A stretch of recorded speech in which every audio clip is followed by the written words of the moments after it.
and we are back. What is today? Today is 21st. It's 420. James, did you celebrate? 420?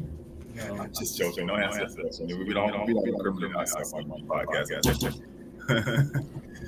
But we're back, and I'm super excited as you know I'm not home, and we're on a little bit of a different time zone.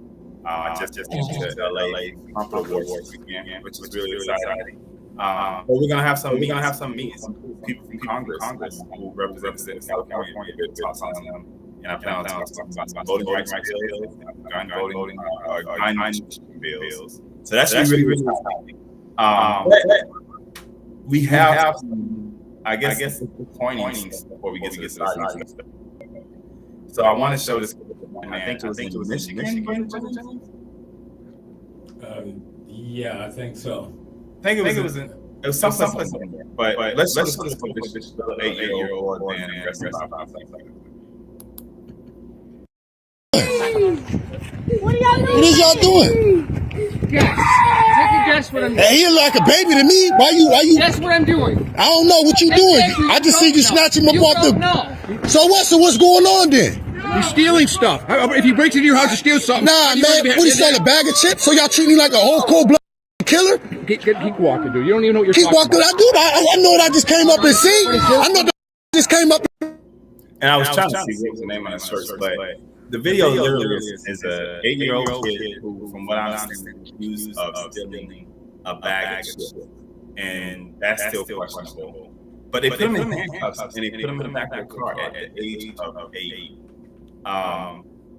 James, how you feel about this? I'll let you part out.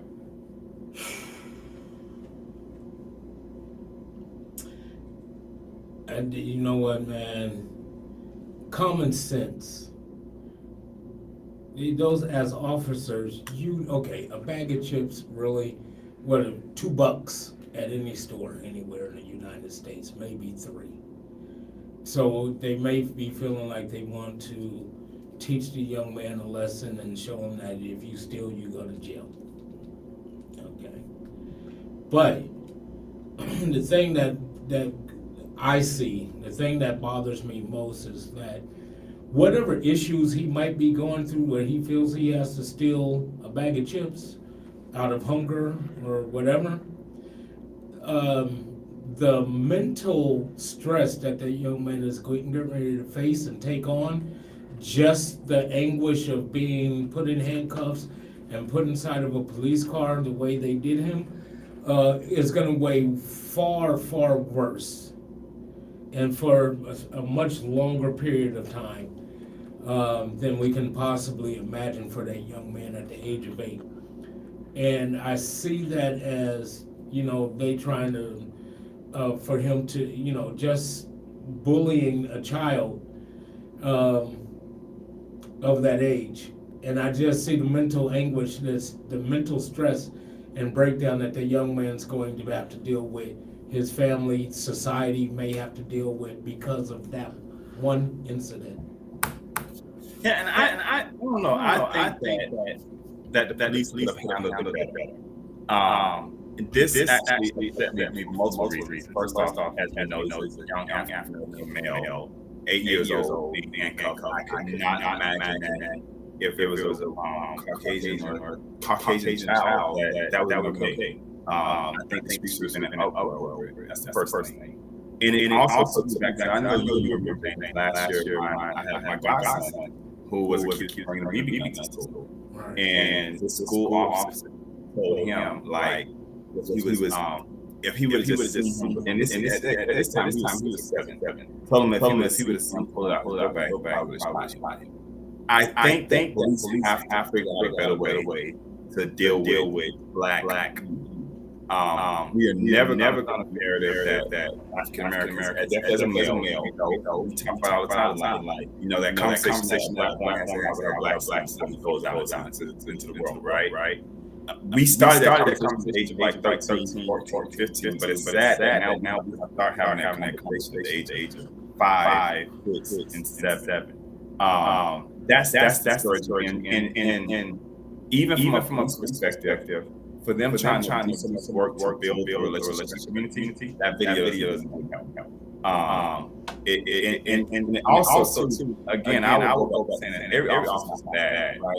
I want to clarify, every officer is not out to do one thing, but it takes one, literally, it takes one person to do the wrong thing, and they could have handled that better. I mean, the guy, I think, part of the video, one person who was recording the video, actually, like, what did he steal? And there's some chips or something, and he said, I'll pay for it.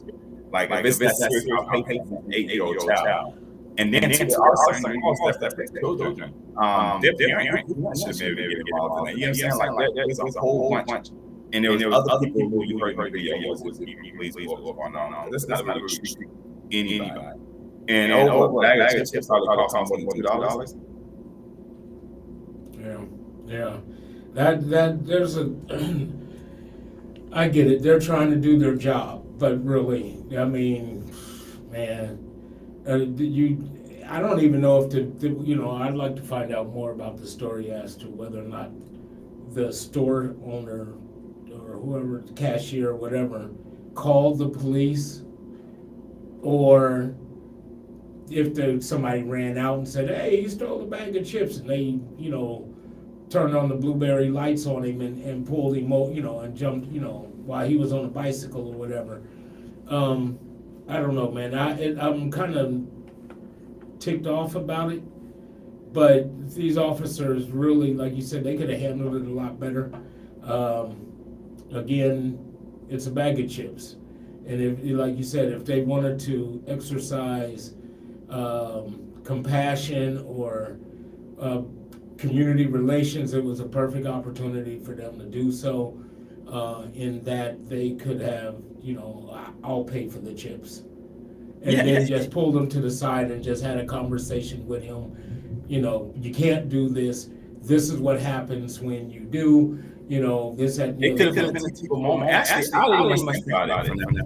If the officer really wanted to lesson, you're right. They could have paid for it and explained to him what the process is and what happens if this is the road we want to see now, right? Right. But all they did was just put more fear into a community that's already afraid. And I was actually on my flight, literally on my flight. I got to go from Push Black, not Black, Push Black. And it was just pointing out some stats. And I just want to point some of these things out, right? They were talking about in New York, the New York Police Department is on fire right now because they lied about running over an unhoused person, a person homeless. An officer ran him over, drove him down the street underneath the car for like, I don't know how far he went down, but drove him underneath the car and lied and said they were running over this person, right? That's happening right now in New York now. We just found out that the officer lied in court and literally who the first person in the car, right? A homeless person. Then we got another report that came out today about nearly hundreds of cops lied to civilian boards. So, in Atlanta, we have Atlanta Civilian Review Board, right? They were saying that over 100 cops have gone before those boards and lied about what actually happened. But yet they have not been held liable. There's another cop admits their case of crime after being granted immunity. So a cop who's been granted immunity now admits to this is former Baltimore police sergeant Keith Gladstone admits stealing money, weapons, and drugs like it was nothing because he has immunity to police officers. So I mean, we have all these different things going on, and as you know, in the state of Georgia, we literally, Governor Kemp just the other day, about a week ago, signed the actual no carrying license law into place, where now people openly carry without even to have a carry permit, which makes no sense. Like, I was reading on the bill today, like as I was not here, literally like. In most places, no one purchasing on private in Georgia, you're not required to run a background, right? The first time that most blacks get a background on them in the state of Georgia, do you know where it's at? Getting the gun license. Getting their gun license permit. So now, people who are already getting guns illegal, it's going to be easy for them to openly carry the gun now, and for officers to hypothetically do things to them. But also, and we mentioned this other day, it's a bad place because now officers, we actually implemented stop frisk in the state of Georgia without implementing frisk, like what they had. Because now officers, if I carry the gun, I can continue to ask you, like, hey, this is gun is registered you. I can sit you down the sidewalk, run all your information, all just because you're open carrying this gun. Now, the average criminal probably is not going to go around carrying a gun, right? But at the same time, how do they differ between who is eligible to carry a gun, who's not eligible? And you think, and then too, I read too that 70% of Georgians will actually desire that we actually have a gun permit process in place, carry a permit process in place. 70% of Georgia, this is not a lot to find that 70% of Georgia agrees. But 70% of Georgia agrees that it's not an issue that we need to all in the last session. But we did. So again, and going back to the priorities of some of our legislators and what's going on throughout the state of Georgia, throughout the country, man, this is an issue. And we have to be able to hold officers more accountable when they're wrong. Officers should not have they should not be granted special privilege when they do something wrong. Nobody, we stay in the country, nobody will above all. And we're not saying. If that was an officer who walked out that store with a pack of, if that was an officer who would have walked out that store with a bag of chips, more than likely to go over like thank you for your service and keep the bag of chips. But we don't know the situation in detail. We don't know why he stole the bag of chips. Maybe he was hungry. Maybe he was hungry. We don't even know. And like you said, James, I think that it was a moment that police department could use to actually build the relationship. I think I seen a video the other day of a police officer that he was rolling me because I'm black. He got his car, and actually everybody's like, oh, God, why here? And he got his car. Love radio, music, I think, the community, right? We have to take opportunities to build more bridge building versus bringing bridge down. So you were talking about this gun act, and I was, I picked up a little information and was, it says it removes the restriction on carrying firearms in any park, historic site, or recreational center area. Removes the necessity to have a GWL to carry a firearm for all lawful weapon carriers. Provides definition for lawful weapons carrier. Repeals code section 1611-126. It makes the GWL optional for reciprocal reciprocity purposes, and basically replaces any requirement for a GWL in the code section of with lawful weapons carry. Now the part that gets me, and I'm looking at carrying in any park, recreational or otherwise, a historic site, and it removes the restrictions. And I would think, common sense, or at least I would think that those areas are areas that you really don't need it. So does that mean now that you in any park? So that must be just state parks. Is that what we're looking at here? Because amusement parks, I couldn't imagine that. But hey, I think they give leeway to certain places. Like, I remember years ago when I asked this place for this, like they were saying you carry your gun in church. I was at discretion of church. So I think that the theme parks have discretion. I was at this class with my kids. I would not say openly whenever they walk around gun. I'm serious and enjoy my kids and my family. I would hope that that's but again, like the bill just came out. A lot of us are still doing it. I know I'm still paying attention to it in detail, but it's crazy to me that's a priority. When we know Georgia was off Medicaid, they declined to take it. And there are hundreds of thousands of people who need insurance in Georgia will be denied insurance. But we figure that the right carrier gun is more important than the person to have a right to live a decent life.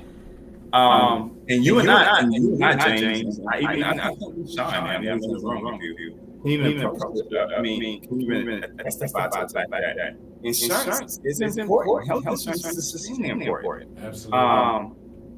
A lot of situations you currently been in, the situation that I'm currently going through, we would be probably in somebody's graveyard if it had not been for being able to have access to insurance. Very well, yeah. And I think that our priorities are mixed up. I was reading something that Stephen Colbert said, right? I'm going to see if I find it real quick. It was on Facebook when I was flying. But it was along the lines that we're going to tend to be a nation that's about Christianity. We need to stop lying to ourselves. Because either we need to let people know that Jesus is a cold-hearted man, or that Jesus is not a cold-hearted man, and we choose to really only follow on some occasions. But it was basically like along the lines that we talk so much about Jesus, talk so much about being a Christian nation, but our values, the way we do things, the way we're going about how we deal with society, and how we deal with the sick, and how we deal with the poor, is not the way Jesus would do it. Right. And you and I, James verse says like basically causes curses on people who don't take care of the homeless, who don't have a heart for the widow. And these are people that we're trying to prosecute, or trying to put in jail, or people who are just trying to get a leg up. But it's disgusting. That video was disgusting. It's disgusting. Yeah, it's it angers me to see that, and and I wonder, man, look here. There's no way in the world that a little 8-year-old kid should have been bullied by 3-4 police officers. You scare him in that manner, bully him into being scared. He's crying out, and he's helpless. And the guy who was videoing and recording it, he is helpless, because as a black man, and I assume he was based on the sound of his voice, but either way, whoever it was that was recording was helpless in being able to help the kid, because technically, if they're doing their job, and technically they were, but they, it could have been handled a lot differently for sure. But technically they're doing their job. However, did it require all of that? Was it, excessive? Yeah, it was a bit much when you're talking about an 8-year-old kid that you can pretty much handle by yourself. Okay, it's not like it was a grown man that they needed, all those officers and whatnot. And I tell you, I'm just really concerned about the outcome of this kid's mental health, is what it's going to be like after this event. The young man is definitely going to be needing some sort of therapy just to get past it. Yeah. I can only imagine, what the fear that he has, because he sees the news. At 8, he sees the news, and what they did to George Floyd, and what they've done to Philando Castile, and the countless others who have lost their life, because of what the police have done. And he probably thinks is in fear of his life, and he's only 8 years old.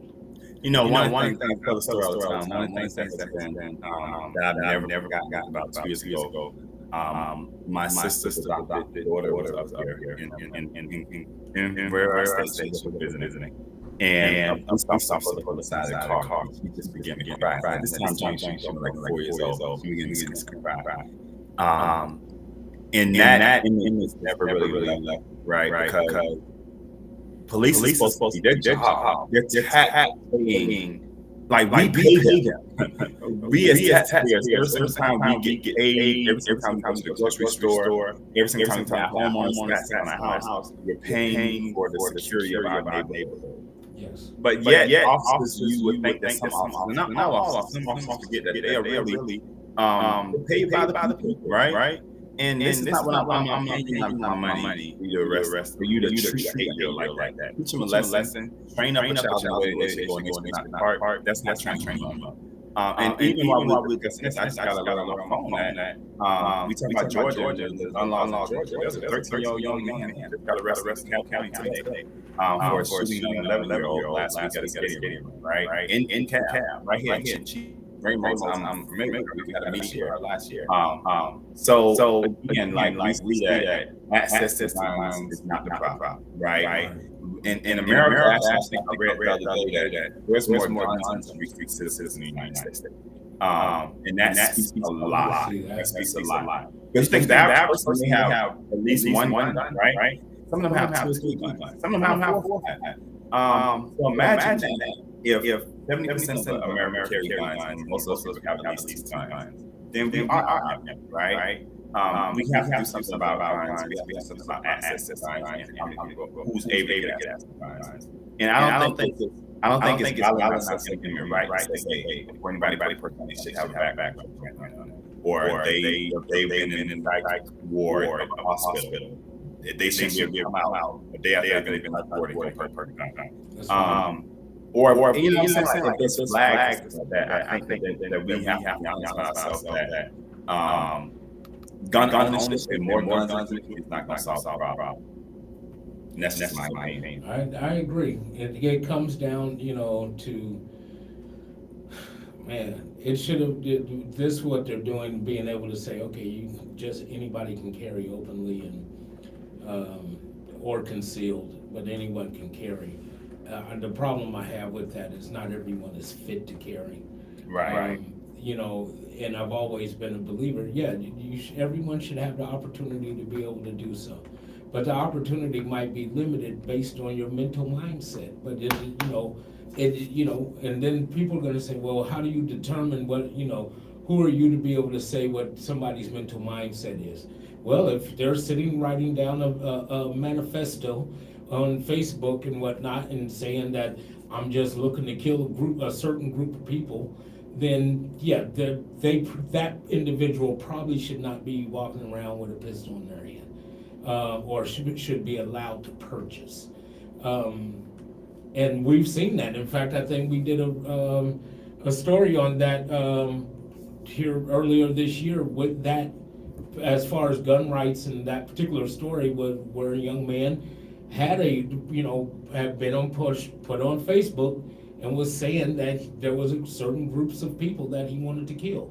Right. He was just looking for a reason or excuse for a race war to pop off so he can do just that.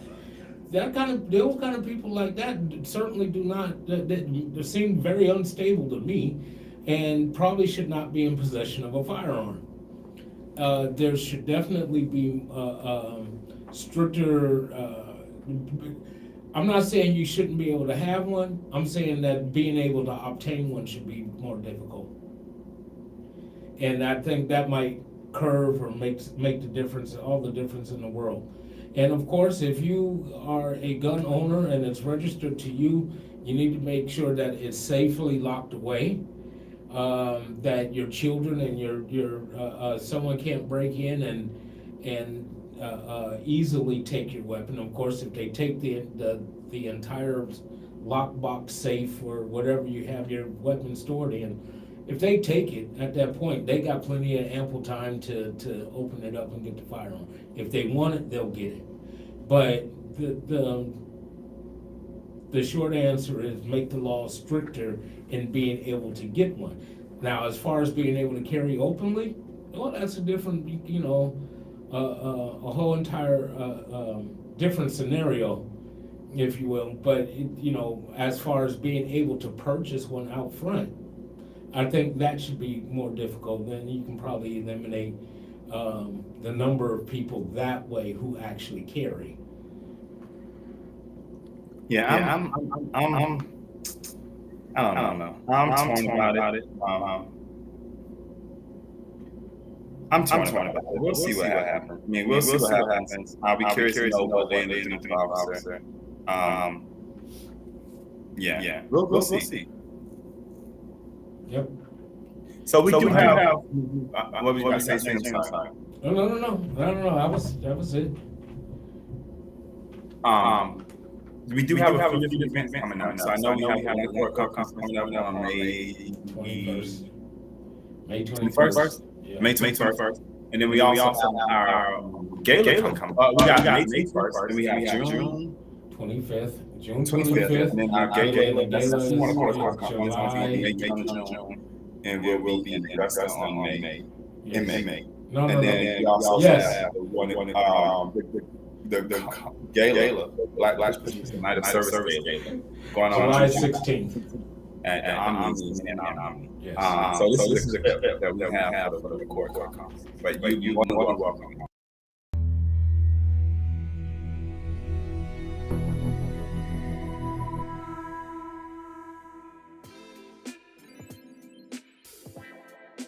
I saw the Statue of Liberty getting ready to blow out the torch. I said, but Lady Liberty, give me one more chance. She said, well, give me your best shot, or we're going to have a meeting, Lady Liberty. And let me tell you, it's about one accord.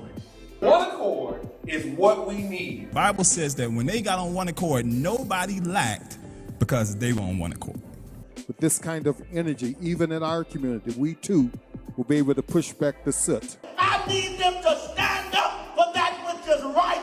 Stand up for the poor. Stand up for the women. Stand up for all of God's children. And let's be on one accord. One accord.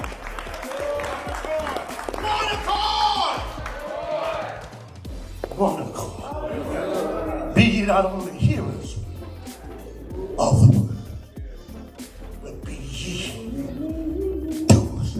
Are you ready to do?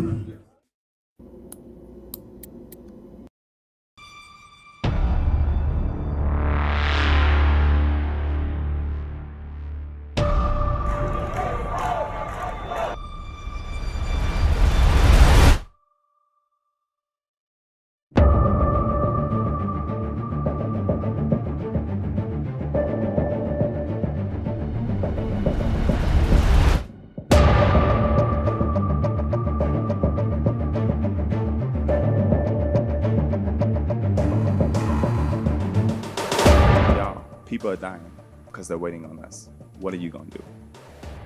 What are you going to do?